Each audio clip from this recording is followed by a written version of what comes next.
Je dis bonjour à toute la communauté chrétienne, à tout le foyer chrétien pendant cette matinée de la grâce de Dieu. Dieu qui nous a accordé cette opportunité d'avoir encore le souffle de vie. Pendant une semaine, pendant un mois, nous sommes déjà arrivés pendant cette période où le Seigneur Dieu d'Abraham nous a prêté une vie. Je partage ce message à la planète tout entière et au foyer chrétien qui a pour thème « Demeures-tu fidèle après ton baptême d'eau ?» Cet thème a pour le livre, premier épître de Pierre chapitre 3, à partir du verset 21 au verset 22. Et cet thème qui nous pose une question, c'est une interrogation. Demeures-tu fidèle après ton baptême d'eau? Peuple de Dieu, planète entière, foyer chrétien, dans les différentes dénominations de part et d'autre. Le baptême est un engagement d'une bonne conscience d'après le livre de premier épître de Pierre chapitre 3, verset 21. Le baptême est un engagement d'une bonne conscience. On ne baptise pas un enfant ni un adolescent, on baptise un adulte. C'est lui qui peut distinguer le mal de même que le bien. C'est lui qui a une conscience pure, qui regrette d'avoir commis tel mal et il avoue ça ouvertement. Le baptême ici, la signification c'est submerger, plonger. Je ne parle pas sur le baptême donc on fasse ou qu'on fait sur la figure, soit on mouille la tête ou on mouille le pied. Je parle du baptême dans le sens de la Bible. Baptême, c'est baptiser, qui dit plonger, qui dit submerger, immerger, mourir, enterrer, et lorsque nous sautons de l'eau, c'est la résurrection parmi les morts. Il va de soi que plusieurs fois, que des prosélytes que nous sommes, lorsque nous nous engageons aux eaux de baptême, chacun avoue ses péchés publiquement.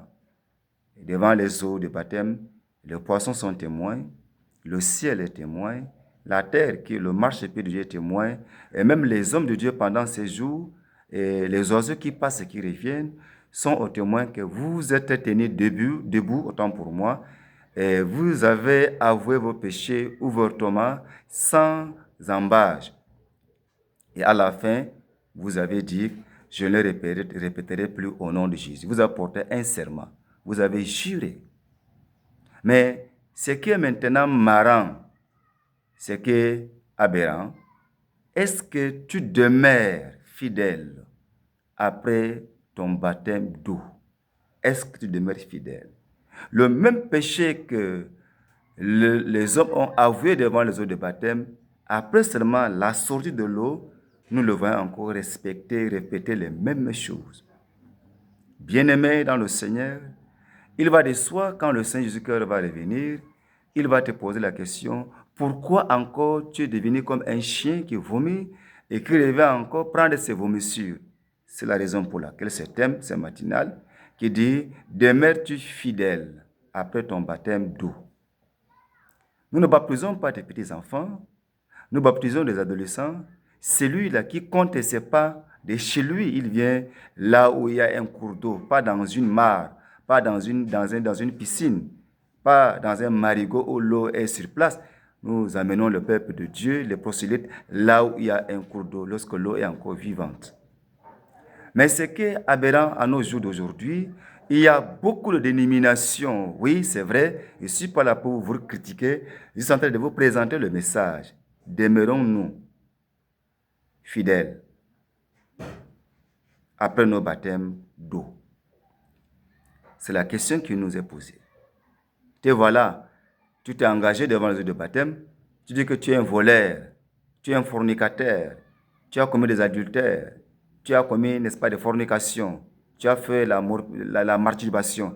Au fait, tu as cité des espèces du péché dans ta vie. Et les hommes de Dieu, les pasteurs, vous ont plongé dans l'eau au nom du Père, du Fils et du Saint-Esprit. C'est-à-dire que tu dois obéir la parole qui a été écrite, la loi de Dieu, de la Genèse à Malachie, au nom du Fils, des 4 évangiles, Matthieu, Marc, Luc et Jean, et au nom du Saint-Esprit, des Actes des Apôtres jusqu'à l'Apocalypse. Mais ce qui est aberrant, ce qui est bizarre à nous d'aujourd'hui, les hommes reçoivent le baptême, c'est après encore le baptême qu'ils pêchent plus qu'avant. Mais est-ce que tu connais le jour où le Fils de l'homme va revenir? il te posera la question pourquoi tu n'es pas resté fidèle. Tu as porté un serment. Tu t'es juré que tu ne vas plus répéter au nom de Jésus. Et on t'a plongé dans l'eau. Ce qui est là, dans un point dérisoire, que tu oublies que le baptême, c'est un engagement d'une bonne conscience. Et c'est un engagement devant Dieu, devant le peuple de Dieu, devant les eaux. Les poissons sont au témoin, le ciel est au témoin, de même que la terre auquel tu as posé tes plantes de pied est au témoin.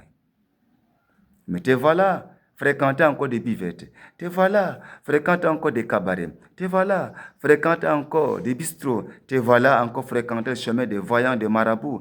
Te voilà encore appliquer certains produits cosmétiques sur ton corps. Dorénavant, tu avais déjà dit que tu ne vas pas répéter cela au nom de Jésus. Cette matinée où je te présente cet évangile, si tu es à distance, près ou proche, si tu es à l'extérieur, à l'intérieur du pays, si tu es en Asie, en Amérique, dans les pays des Émirats arabes unis, répands-toi de cet acte.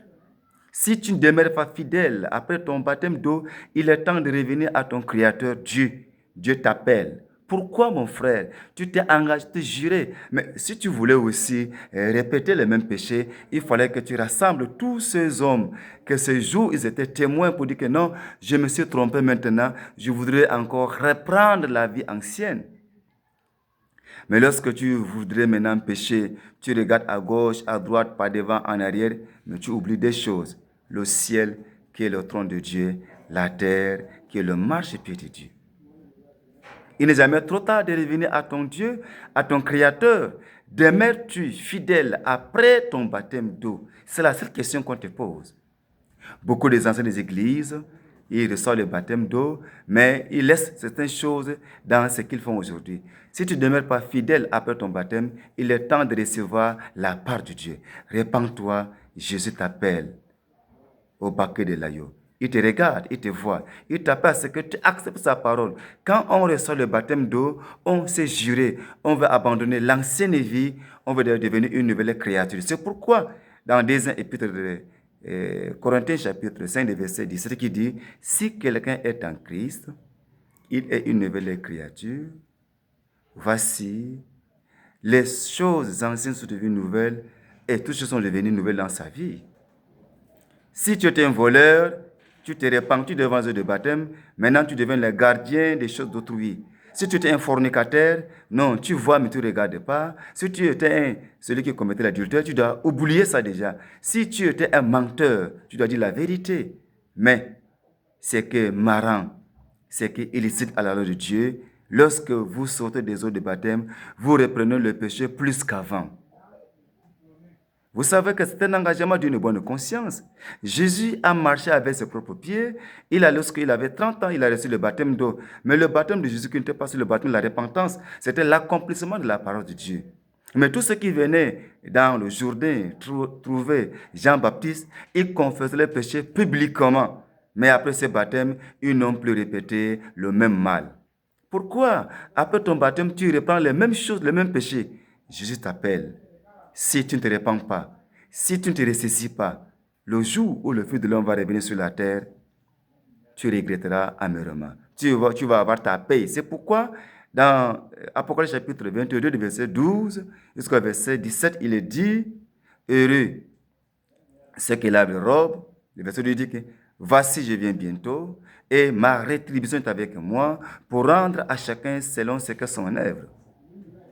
Il dit, dehors les chiens, les enchanteurs, heureux ceux qui lavent leurs robes. Il dit que Dieu ne parle pas ici aux habits que nous portons, Dieu parle à nos actions sales face à sa parole. La question t'a posée, ma sœur, pourquoi tu mélanges tes actions?